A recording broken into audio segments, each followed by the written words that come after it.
Messieurs, dames, bonjour. Dans cette nouvelle séance, on va discuter et connaître et entamer un sujet d'une importance capitale et d'une place et d'un rôle et d'intérêt primordial dans la vie du manager et du gestionnaire. Il s'agit du processus décisionnel. À travers cet important sujet, on va analyser et traiter trois importants chapitres. Le premier chapitre, c'est la prise de décision. Le deuxième chapitre, c'est la communication de l'information. Et le troisième chapitre, c'est le contrôle. Concernant le premier chapitre, c'est-à-dire la prise de décision, on va aborder quatre sous-thèmes. Premièrement, la décision ou les décisions. Deuxièmement, les procédures et la formalisation. Troisièmement, la rationalité et l'irrationalité de la décision. Et quatrièmement, la décision à la japonaise. Pour cette séance, on va traiter le premier sous-thème, c'est-à-dire la décision ou les décisions, où on va étudier uniquement la définition de la décision et les types de décision. Et dans la prochaine séance, Inch'Allah, on terminera et on achèvera les autres éléments du chapitre. Avant d'entrer dans le fond du sujet, il est préférable et souhaitable de présenter une introduction sur le thème. Et cette introduction est la suivante. Donc, les processus décisionnels. Donc, l'introduction. On définit généralement le manager comme un décideur. Il en résulte que parmi les différents travaux du gestionnaire, c'est de loin l'acte de la décision qui a suscité le plus grand nombre de travaux, de publications, de débats et d'élaborations théoriques. Cela s'explique parce que le manager et plus particulièrement le dirigeant est censé représenter le cerveau de la firme, c'est-à-dire l'entreprise, qui pèse le poids des choix possibles et qui donne des ordres. Généralement, les niveaux hiérarchiques et les individus à qui on accorde le droit de décider dépendent de la structure de l'organisation et son degré de décentralisation, c'est-à-dire la markazia. On dépend aussi le système de communication de la firme et son climat social. On peut dès lors aussi considérer la décision comme quoi? Comme impliquant la question de la communication de l'information. De fait, il convient de produire et de diffuser l'information nécessaire à la résolution d'un problème ou à l'élaboration d'un diagnostic. Plus précisément, il faut rechercher, trier, traiter, interpréter les données, puis transformer celles-ci en actions à effectuer et communiquer les choix aux différentes parties prenantes. Enfin, dans la pratique, le manager ne prend pas une décision pour ensuite se consacrer à l'examen d'une seconde. Bref, la décision n'est pas un acte isolé, les unes succédant aux autres, mais il s'agit d'un processus continu où l'on revient sur les choix arrêtés par de multiples retours d'information et de contrôle successif. Donc on va présenter maintenant un schéma indiquant le processus de décision. Dans ce schéma, on a la prise de décision, on a la communication de l'information, on a l'action et on a le contrôle. Donc ces actes ou ces étapes se succèdent. Donc la décision et la communication de l'information, l'action puis le contrôle. Donc la rétroaction, c'est l'effet de rétroaction, c'est-à-dire il est soumis à la décision et aussi au contrôle. Premièrement, la prise de décision. La décision est l'acte volontaire par lequel, après examen de questions douteuses ou litigieuses, on tranche, on prend parti. Diriger une entreprise et par conséquent toujours décider, effectuer des choix précédant l'action. Or, les gestionnaires s'interrogent, comme l'ont fait depuis longtemps les économistes, sur la rationalité ou l'irrationalité des décisions. Parmi la multitude de décisions à prendre dans une entreprise, on peut en effet observer que certains choix sont effectués avec plus de méthode, sont plus formalisés, c'est-à-dire soumis à l'observation de règles que d'autres. Les décisions. Les décisions sont nombreuses.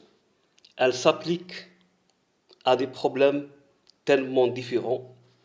Elles comportent un tel mélange d'éléments quantifiables et de facteurs qualitatifs. Premièrement, les types de décisions. Rassemblons ici la distinction les plus courantes en gestion. Il y a par contre par rapport à l'incertitude. On observe, par rapport à l'incertitude, on observe les décisions en face du certain, les décisions face à une nature comportant des événements aléatoires, c'est-à-dire ظواهر عشوائية, les décisions dans l'incertain, autrement dit non probabilisables, et les décisions en face d'adversaires intelligents. Le deuxième critère, c'est par rapport à l'objet sur lequel porte la décision. On retrouve souvent une classification fonctionnelle. Décision, par exemple, décision de production, etc. Selon le critère, selon l'importance du problème traité. Ansoff a introduit un classement devenu célèbre. Les décisions opérationnelles, c'est-à-dire d'exploitation courante. Les décisions administratives portant sur la structure et la gestion des ressources.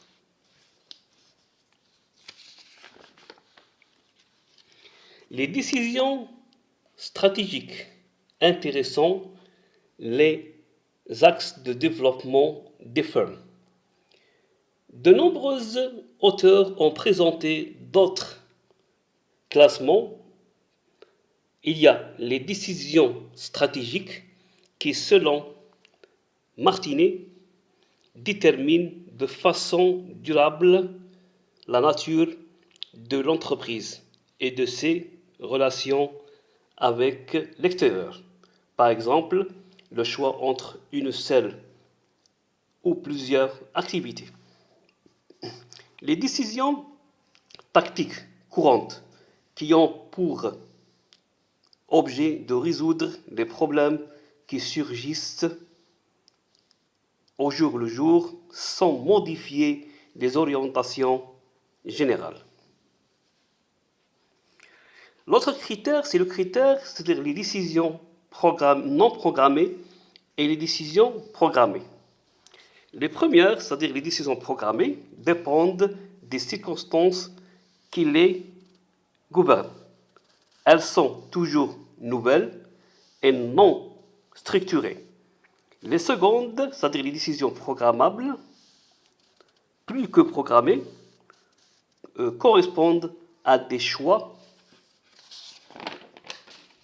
répétitifs et routiniers pour lesquels on dispose d'une procédure appropriée, c'est-à-dire généralement, d'ailleurs, on peut formuler a priori un ensemble de prescriptions tellement qu'on pourrait résoudre le problème posé grâce à un ordinateur.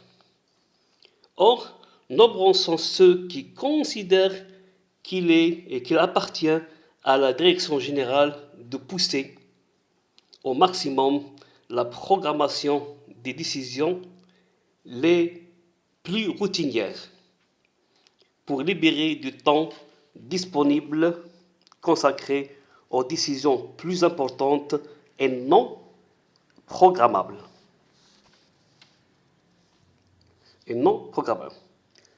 D'une manière générale, on considère que les décisions stratégiques sont complexes, non programmables, deuxièmement, fortement influencées par les motivations et les valeurs du groupe directeur, c'est-à-dire top management, même lorsque ces personnes ne partagent pas exactement les mêmes vues, il en résulte des conflits ou des recherches d'influence dont on tente de mesurer le poids au cours des phases d'un processus qui se déroule strictement. Un autre critère, c'est les décisions individuelles et les décisions collectives. Dans le premier cas, une personne effectue le choix. Dans le second, plusieurs individus participent à l'opération et tel est bien le cas pour la plupart des décisions, quel que soit leur rang. L'autre critère, les décisions selon le contexte temporel. D'après la nature des phénomènes qui provoquent le changement de stratégie et le contexte temporel de la décision, on peut opposer, il y a les décisions anticipées, l'entreprise a le temps, elle mûrit peu à peu ses choix, c'est la situation idéale. Les décisions émergentes, l'entreprise ne décide pas à proprement parler, mais adapte peu à peu les formules retenues. Le grand dessin n'apparaît qu'a posteriori. Les décisions occurrentes face à un événement majeur, l'entreprise réagit brutalement et réoriente instantanément sa démarche. Enfin, on vous remercie de votre attention et de votre patience et on espère que ces concepts ont été bien assimilés et bien compris. On vous remercie de votre soutien et enfin, on vous remercie avec vous, monsieur le professeur, monsieur Kif Mohamed.